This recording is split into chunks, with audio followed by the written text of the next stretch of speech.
এই মুহূৰ্তত ৰাজ্য চৰকাৰৰ সকলো কৰ্মচাৰীৰ বাবে আহিছে বিগ ব্ৰেকিং নিউজ অতি সুখবৰ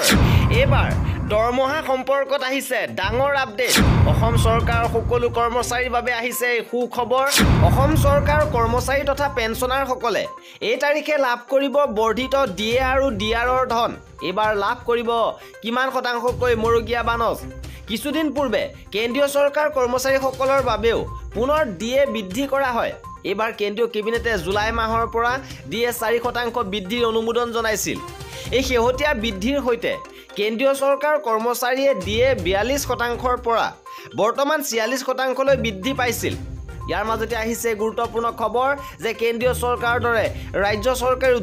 বছৰত দুবাৰকৈ ডিএ আৰু ডিআৰ বৃদ্ধি কৰে ইয়াৰ পূৰ্বে এই বছৰ ৰঙালী বিহুৰ সময়ত অসম চৰকাৰৰ কৰ্মচাৰী তথা পেঞ্চনাৰসকলৰ ডিএ আৰু ডিআৰ বৃদ্ধি পাইছিল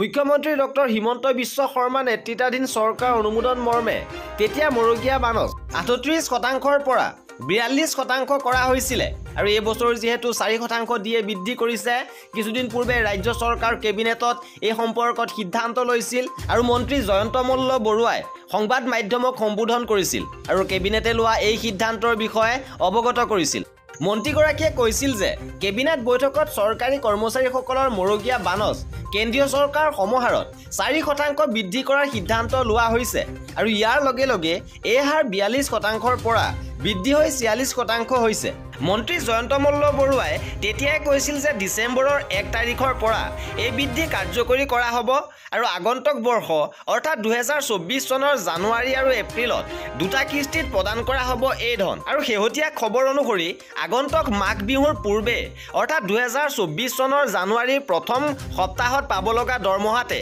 অসম চৰকাৰ কৰ্মচাৰীসকলে আৰু জানুৱাৰী মাহত পেঞ্চনতে পেঞ্চনাৰসকলে বৰ্ধিত ডিএ আৰু ডিআৰৰ প্ৰথম কিস্তিৰ ধন লাভ কৰিব আকৌ দ্বিতীয় কিস্তিৰ ধন আগন্তুক ৰঙালী বিহুৰ পূৰ্বে এপ্ৰিলৰ দৰমহাৰ সৈতে লাভ কৰিব উল্লেখযোগ্য যে অসম চৰকাৰ কৰ্মচাৰী আৰু পেঞ্চনাৰসকলৰ বাবে প্ৰযোজ্য হ'ব এই মৰগিয়া বানজ বৃদ্ধি আৰু কৰ্মচাৰীসকলে ডিএ অৰ্থাৎ ডিয়াৰনেছ এলাৱেন্স আৰু পেঞ্চনাৰসকলে ডিয়াৰনেছ ৰিলিফ হিচাপে দৰমহাৰ 4% বৃদ্ধিৰ হাৰত এই ধন লাভ কৰিব আৰু বছৰৰ শেষত বৰ্ধিত মৰগিয়া বানজৰ ধন মুকলিৰ এই সুখবৰত এতিয়া স্বাভাৱিকতে উৎফুল্লিত হৈ পৰিছে ৰাজ্য চৰকাৰ কৰ্মচাৰী তথা পেঞ্চনাৰসকল আৰু এনে ধৰণৰ খা খবৰৰ বাবে চেনেলটো সাবস্ক্ৰাইব কৰি ৰাখিব